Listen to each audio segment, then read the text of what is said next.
Hey guys, in this video we're going to take a look at how you can allow or block Apple Pay on your iPhone to confirm payments on your nearby Mac on the iPhone 15 series.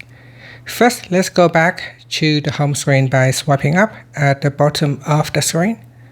From the home screen, tap on Settings. Now in Settings, scroll down and then tap on Wallet and Apple Pay. Next, we scroll down and in here go to the Payments on Mac section. Then tap on Allow Payments on Mac. Tap on the toggle button to switch off or turn on Allow Payments on Mac. And say that use Apple Pay on your iPhone to confirm payments on your nearby Mac. And that's it. After that, you can swipe up to go back to the home screen. Thank you for watching this video. Please like and subscribe to my channel for more videos.